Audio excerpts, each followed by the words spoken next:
டேய் என்னடா ஆச்சு? என்னம்மா? இத்தனை பேர் கேள்வி கேக்குறோம், நீ மட்டுக்கு என்னென்னமோ வாங்கிட்டு வந்து தின்னுட்டு உட்காந்துருக்க. அம்மா பசிக்குதுமா. பசிக்குது சரி. இத்தனை பேர் உட்காந்துருக்கோம், நீ மட்டுக்கும் வந்து எல்லாத்தையும் பிரிச்ச உன் தட்டையில எல்லாத்தையும் கொட்டிட்ட தின்னுட்ட. இப்ப வெறும் பிளேட்டை வச்சுட்டு உட்காந்துருக்க. என்னடா நினைச்சிட்டு இருக்க? இவ்வளோதையுமா திண்ட? என்ன பசிச்சுச்சு, அதான் எல்லாத்தையும் நான் சாப்பிட்டுட்டேன். ஏன் உங்களுக்குலாம் சாப்பாடு இல்லையா? ம் எல்லாத்தையும் நீ தின்னுட்ட, அப்புறம் எங்களுக்கு எப்படி சாப்பாடு இருக்கும்? அம்மாவால உடம்பு முடியலன்னு தான் நான் இன்னைக்கு இதெல்லாம் வாங்கிட்டு வந்தேன். நீ மட்டுக்கும் வந்து எல்லாத்தையும் உன் தடையில உட்காந்துட்டு நீ மட்டும் சாப்பிட்டுட்ட. அப்ப எங்களுக்கெல்லாம் என்னடா சொல்ற? அப்போ நீங்கெல்லாம் இன்னைக்கு பட்னியா? டேய் விளையாடாதடா. எல்லாத்தையுமா சாப்பிட்ட இல்ல என்ன பண்ணுன? செம்மா, உங்களுக்கு முன்னாடி தானே உட்காந்து சாப்பிட்டேன். எல்லாத்தையும் தான் சாப்பிட்டுட்டேன். அப்ப எங்களுக்கு சாப்பாடு? உங்களுக்கு சாப்பாடு மறுபடியும் போய் அவனை கடையில வாங்கிட்டு வர சொல்லுங்க. என்ன விளையாடுறியா? இப்பதான் அலைஞ்சு அது இதுன்னு வாங்கிட்டு வந்து வச்சா எல்லாத்தையும் ஒத்தாளா நீ தின்னுட்டு மறுபடியும் என்ன கடைக்கு போய் சொல்ற? போய் உங்களுக்கு மரியாதை எங்களுக்கு சாப்பாடு வாங்கிட்டு வாடா போடா. நான் வாங்கினோ அதை எல்லாத்தையும் இப்ப நீங்க வாங்கிட்டு வர. சரி சரிடா, கோவப்படாதடா. ஏதோ ஒரு பசியில இருந்தேன், அதான் எல்லாத்தையுமே சாப்பிட்டுட்டேன். சரி இருங்க, நான் அந்த கொஞ்ச நேரத்துல போய் வாங்கிட்டு வந்துடுறேன். முதல்ல இங்க இருந்து போய் தொலை. வாஷ் பேஷன்ல போய் தட்டையை போடு. இருக்கிறதையும் வலிச்சு தின்னு. அப்படியே குழி கொத்துற மாதிரி கொத்தி வச்சிருக்க. சரிம்மா சாப்பிட்டுட்டு போறேம்மா. டேய் விக்ரம போய் யாராச்சும் பாத்தீங்களாடா? இல்லம்மா, நிச்சயதார்த்தம் அன்னைக்கு பார்த்ததுதான். அதுக்கப்புறம் போய் நாங்க அவனை பார்க்கவே இல்லை. என்னடா சொல்ற? அதுக்கப்புறம் அவனை நீ பார்க்கவே இல்லையா? அவங்க வீட்டுல எல்லாம் பேசி உங்களெல்லாம் வர சொன்னானே நான் நிச்சயத்துக்கு. நம்ம எல்லாருமே அவன் சொன்னதுனாலதான் போனோமே. தெரியும்ல. இப்ப அவனை போய் இது வரைக்கும் பார்க்கவே இல்லைன்னு சொல்லிட்டு இருக்கீங்க. நான் என்னப்பா பண்றது? அவனும் வீட்டை விட்டு வெளியில வராமலே உட்காந்துருக்கான். சரி, அவனுக்கு ஏதோ மனசு சரியில்லை போல, அவனே வந்ததுக்கு அப்புறம் பேசுவான் அப்படின்னு நினைச்சு நாங்களும் விட்டுட்டோம். என்ன அர்ஜுன் பேசிட்டு இருக்க நீ? அவனுக்கு மனசு சரியில்லைன்னா நீங்க தான்டா அந்த நேரத்துல ஆறுதலா இருக்கணும். அவனுக்கு ஏதாச்சும் சொல்லி புரிய வைக்கணும். இங்க பாரு, இந்த உலகத்துல இப்ப என்னென்னமோ நடந்துட்டு இருக்கு. அவன் திடீர்னு ஏதாச்சும் தப்பான முடிவு ஏதாச்சும் எடுத்துக்கிட்டா என்னடா பண்றது? முதல்ல நீ சாப்பிட்டு அவனை போய் பார்த்துட்டு வா. சரிம்மா. டேய் நீ அவன் கூட போயிட்டு அவனை பார்த்துட்டு சாப்பாடு எல்லாத்தையும் வாங்கிட்டு வா போ. சரிப்பா. ஏப்பா அந்த டீ கிளாஸ் முதல்ல ஒழுங்கா கழுவி வச்சு கிடப்பா.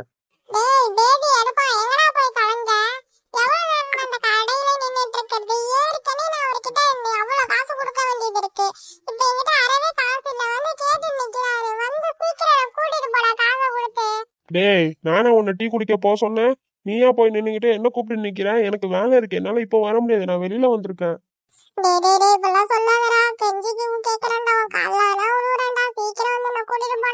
டேய் மயிறு, நான் வெளியில நிக்கிறேன்டா. நான் ஊர்ல கூட இல்ல, நான் வெளியில இருக்கேன்.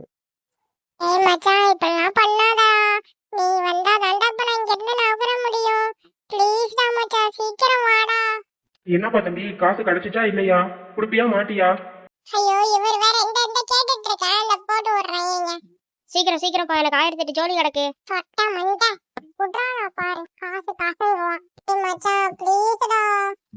ஐயோ, கடுப்பு எத்திரடா. நான் வெளியில வந்திருக்கேன்டா, சொன்னா புரிஞ்சுக்க மாட்டியாடா?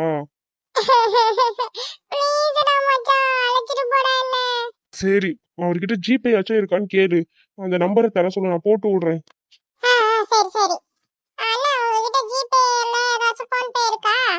இருக்குப்பா என் மொபைல் நம்பர் அனுப்பி விடுறேன், அவனுக்கு போட்டு விட சொல்லு. சரி வச்சு தொலை. நான் எப்படி போய் அவகிட்ட பேசுறதுன்னு எனக்கு தெரியல. ஆனா அவளை பார்த்தா அவ்வளோ சந்தோஷமா இருக்கு. என்ன சொல்றதுன்னே எனக்கு தெரியல. ஆனா எப்படியாச்சும் அவகிட்ட அதை சொல்லணும்னு நினைக்கிறேன். என்னுடைய இந்த கோல்டான ஃபேஸ் அத சொல்ல தயங்குது. அவளே வந்து சொல்ல மாட்டாளான்னு பாக்குறோம். ஆனா அவளும் ஒரு ஸ்டெப்பு கூட எடுத்து வைக்க மாட்டேங்கிறா. இப்படி படுத்து கிடக்கா? மற்ற நேரத்துல மட்டும் நல்லா மூஞ்சி விடிய மாட்டேங்குது. இப்ப மட்டும் ஈனு பல்ல கட்டிட்டு இழுச்சிட்டு படுத்து கிடக்கா. ஐயோ, எப்படி நான் அவகிட்ட சொல்லுவேனே தெரியல. எல்லார்கிட்டயும் ஒரு மாதிரி கோல்டா பேசி பேசி அவகிட்ட ஒரு மாதிரி சாஃப்டா பேசுறதுக்கே வர மாட்டேங்குது. ஓஹோ, ஐயா யாரோடைய நினப்புல இருக்காரு. டேய், இந்த உலகத்திலே இல்ல போலயே சாரு. இந்த சுட சுட இருக்கிற காஃபி தூக்கி மூஞ்சில ஊத்தணும் போலதான் இருக்கு. ஆனா இப்ப பண்ண முடியாது. கொஞ்ச நாள் போகட்டும், இவனுக்கு இருக்கு. ஐயோ, டேய் அவ என்ன டேன்னு கூப்பிட்டு இருக்கா? நீ நீ எப்போ வந்த உள்ள? நான் இப்பதான் வந்தேன். ஏன்? ஒன்றும் இல்லை சும்மா தான் கேட்டேன். ஆமா, எதுக்கு வந்த? இந்த காஃபி உங்ககிட்ட கொடுக்க சொன்னாங்க, அதுக்கு தான் கொடுத்துட்டு போலாமேன்னு வந்தேன். ஆமா வந்து என்ன டாப்போட்டா கூப்பிட்ட? சேச்சே, அப்படின்னு நான் உங்களை கூப்பிடலையே. ஆனா எனக்கு அப்படித்தானே நீ கூப்பிட்ட மாதிரி தெரிஞ்சிச்சு. இல்ல இல்ல இல்ல, உங்களுக்கு அப்படி விழுந்திருக்கும்னு நினைக்கிறேன். நான் வரும்போது நீங்க எதையோ ரொம்ப ஆழமா யோசிச்சுட்டு இருந்த மாதிரி தான் இருந்துச்சு, அதனாலதான். ஓ சரி சரி. காஃபியை வச்சுட்டு போ. சரி, நான் வச்சுட்டு போறேன். எதுக்கு இப்படி தளர்றீங்க? அதெல்லாம் ஒண்ணும் இல்ல, நீ காஃபி வச்சுட்டு போ. இவங்கிட்ட போய் கேக்குற மாதிரி. சரி, சூடா இருக்கு, பார்த்து குடிங்க, ஊத்திக்காதீங்க. அதெல்லாம் நான் பார்த்து குடிப்பேன், நீ கிளம்பு. ஐயோ ஒருவேளை இவ நம்ம பேசுறதெல்லாம் கேட்டிருப்பாளோ. ரூம் கதவை லாக் பண்ணாமே வந்துட்டோம். இவ்வளவுமே கதவு தட்டிட்டு வராம அப்படியே வந்துட்டா போல. ஐயோ மண்டையை போட்டு குழப்புது. ஏம்மா, என்னைய நீ பெத்தியா இல்ல அவளை பெத்தியா? இன்னும் கொஞ்ச நாள் தான் நான் அந்த வீட்டுல இருப்பேன். அவளை மடியில போட்டு படுக்க வச்சு தூங்காட்டி நிக்கிறேன்.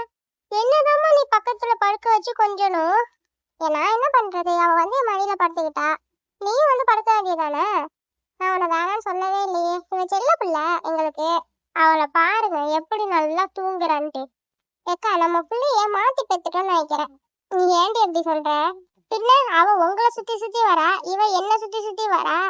அதுக்குதான் சொல்றேன், நம்ம 2 பேரும் மாத்தி பெத்துட்டோம்னு நினைக்கிறேன். ஒரு அம்மான்ட்டு என் மடியில வந்து படுத்துறாளா பாருங்க, உங்க மடியில வந்து படுத்து கிடக்கா. சரி விடு, அவ சின்ன பிள்ளை தானே. ஒரு நாள் இல்ல ஒரு நாள் இவளையும் வீட்டை விட்டு துரத்துதான் போறேன், பாத்துக்கிட்டே இருங்க. சே, ஏன்டி நீ வேற இப்படி சொல்ற? ஐஸ்வர்யா கல்யாணம் நெருங்க எனக்கே ஒரு மாதிரி கஷ்டமா இருக்கு. ஆமாக்கா, நானும் பேசுறேன் கொள்றேன் எல்லாமே பண்றேன்தான். ஆனா எனக்குமே ஒரு மாதிரி கஷ்டமா இருக்கு. கல்யாணத்துக்கு இன்னும் 1.5 மாசம் இருக்குமாக்கா. அதுக்கு பத்திரிக்கை அடிக்கணும், போய் கொடுக்கணும், எல்லா வேலையும் இருக்குல்ல. இன்னும் கொஞ்ச நாள்ல எல்லாத்தையுமே ஆரம்பிச்சிருவாங்களே. ஆமா, உங்க மாமா பத்திரிக்கைக்கு சொன்னாலும் சொல்லியிருந்திருப்பாரு. நம்ம கிட்ட என்ன இது பண்றேன் அது பண்றேன்னு சொல்லவா போறாரு? அதெல்லாம் வேலை நடந்துகிட்டே தான் இருக்கும். பார்ப்போம், நல்ல விதமா இந்த கல்யாணம் முடியணும். என் பிள்ளை நல்லா சந்தோஷமா இருக்கணும், அதான் எனக்கும் முக்கியம். நீங்க ஏன் எல்லாரும் பெரியப்பாக்கு பயப்படுறீங்க ரொம்ப?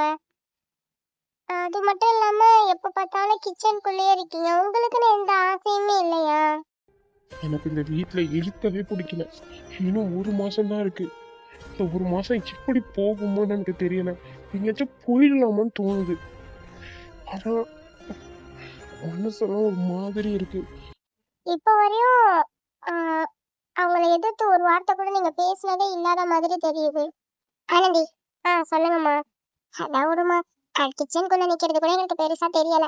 ஏன்னா நம்ம வீடு ஒரு சந்தோஷத்துலதான் நாங்க எல்லாமே செஞ்சு கொடுத்துட்டு இருக்கோம். வேண்டா வெறுப்புக்காக வேலை பார்க்கல, பிடிச்சுதான் பண்றோம். அதனால எங்களுக்கு எந்த சிரமமும் இல்லை. ஆனா நீ ஒரு கேள்வி கேட்டீங்க, ஏன் பேச பயப்படுறீங்க, அவர்கிட்ட அவருக்கு முன்னாடி நின்று பேச கூட மாட்டேங்கிறீங்க அப்படின்னு கேட்கறீங்களா? அதுக்கு சொல்றேன், நல்லா கேட்டுக்கோ. இது வரைக்கும் நான் யாருக்கிட்டையும் இதெல்லாம் சொன்னதே கிடையாது. உங்ககிட்டதான் சொல்றேன், நீங்க புரிஞ்சுக்கணும் தெரிஞ்சுக்கணுங்கிறதுக்காக. நான் சொல்றதெல்லாம் வச்சு நீ அவரை கெட்ட வரலன்னு நினைச்சிடாதம்மா ஆனந்தி. சேச்சா அம்மா, நான் அப்படிலாம் நினைக்க மாட்டாமா. நீ தெரிஞ்சுக்கணும் புரிஞ்சுக்கணுங்கிறதுக்காக தான் சொல்றேன். நான் உன்னை கிட்டத்தட்ட ஒரு 5 வருஷமா பார்த்துட்டு இருக்கேன். நான் உன்னையும் ஒரு பொண்ணு மாதிரி தான் நினைக்கிறேன். அதனாலதான் நான் உன்கிட்ட இதை நான் சொல்றேன். இது 21 வருஷத்துக்கு முன்னாடில இருந்து இருக்கிற பாக. ஐஸ்வர்யாவுக்கு 2 அத்தைங்க. ஆனா 2 பேருமே இப்ப இல்ல, பேச்சுவார்த்தையும் இல்ல. அன்னைக்கு கூட ஒருத்தி வந்திருந்தா, அவளை கூட அவங்க பெரியப்பா ஒரு விஷயத்துக்காக ஏத்துக்கிட்டு இப்ப வீட்டுக்குள்ள விடுறாரு. ஆனா இன்னொருத்தி இருக்கா, அவ அப்பயே ஓடி போயிட்டா. எங்க போறானே தெரியல.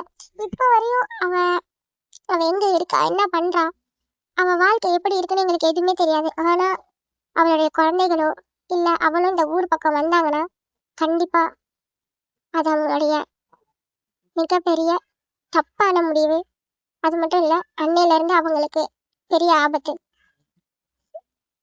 அது மட்டும் இல்ல, இதெல்லாம் வந்து ஆரம்பத்துலதான் நடந்தது கிடையாது, இடையில வந்த பிரச்சனை தான். இதுக்கெல்லாம் ஒருத்தவன் தான் காரணம். ஆனா அவன் இப்ப இங்க இல்ல. அவன் யாருன்னு நான் சொல்றதுக்கும் விரும்பல. ரொம்ப சந்தோஷமா இருந்த வீடு இது. ஆனா இப்போ இவ்வளவு அமைதியா இருக்கிறதுக்கு காரணம் நிறைய விஷயங்கள் இந்த வீட்டுல நடந்ததுனாலதான். காவியா, ஐஸ்வர்யாவுக்கு கூட அவங்க அத்தைகள் எனக்கு தெரியாதா?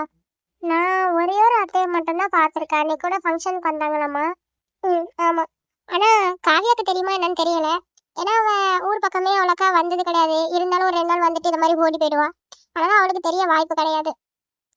இப்பயே இந்த ஐஸ்வர்யா கல்யாணத்துக்காக தான் அவளை வீட்டுக்குள்ள விடுறாங்க, இல்லைன்னா அவ்வளவுதான், கொலை பண்ணி போட்டுருவாரு என் புருஷன். இது வரைக்கும் அவங்க பேர் கூட இந்த வீட்டுல வந்து சொன்னது கிடையாது, ஏன்னா அந்த அளவுக்கு பயப்படுவோம். கண்டிப்பா இதெல்லாம் ஒரு நாள் இல்லை ஒரு நாள் மாறும் தான் நான் நினைக்கிறேன். ஏன்க்கா நீங்க வேற, இத்தனை நாள் மாறாததான் இனிமே மாறப்போதா? அவ்வளவுதான், இனிமே இவங்களுக்கு சமைச்சு போட்டுக்கிட்டு இப்படியேதான் நம்ம காலத்து தள்ளணும். நம்ம பிள்ளைங்களாச்சும் நல்லா இருக்கட்டும்னு நினைச்சுக்கிட்டு நம்ம ஒரு பக்கம் கடக்க வேண்டியதான். நீ சொல்றதும் உண்மைதான், ஆனா ஓடி போன அவ நல்லபடியா இருக்கணும்.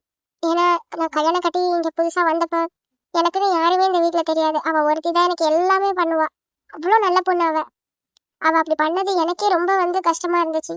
ஒரு அண்ணனா ரொம்ப பாசமா வளர்த்த அவருக்கு கோவம் வரும் தானே.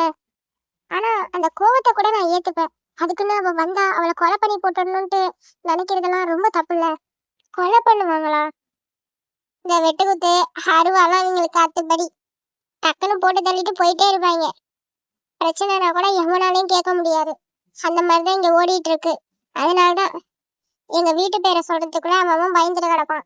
போலீஸ் எல்லாம் என்ன பண்ணிட்டு இருக்காங்க? ஏமா நீ வேற, போலீஸ் ஸ்டேஷன்ல போய் இவர் பேரை சொல்லிட்டு ரிலீஸ் ஆகி வெளியில வரானுங்க, நீ ஒண்ணு. அப்போ இங்க எதுவுமே ஒழுங்கா இல்ல. பாருமா, நீ கோவப்படுறதுனாலே நான் கோவப்படுறதுனாலே இங்க ஒண்ணும் நடக்க போறது கிடையாது. அவங்க மாறினாதான் உண்டு. பாப்போம். அப்பா அம்மாவை பத்தி தான் நம்ம யோசிக்கிறோம், ஆனா நம்மளை பத்தி அவங்க யோசிக்க மாட்டாங்களே. வீட்டை விட்டு வெளியில போகணும் போல இருக்கு, ஃப்ரெண்ட்ஸை பார்க்கணும் போல இருக்கு. ஆனா நான் அவனுங்கிட்ட போய் பேசினா அவனுங்க ஏதாச்சும் சொல்லி என் மனசை மாத்துவானுங்க. அதனாலவே வெளியில போகாம வீட்டுக்குள்ளேயே அழிஞ்சு கிடக்க. இதெல்லாம் என்னைக்கு மாறும்னு எனக்கு தெரியல. வீடியோ உங்களுக்கு பிடிச்சிருந்துச்சுன்னா மறக்காம லைக் பண்ணுங்க, ஷேர் பண்ணுங்க, கமெண்ட் பண்ணுங்க, சப்ஸ்கிரைப் பண்ணிட்டு அந்த பக்கத்தில் உள்ள பெல் ஐகானையும் கிளிக் பண்ணிக்கோங்க.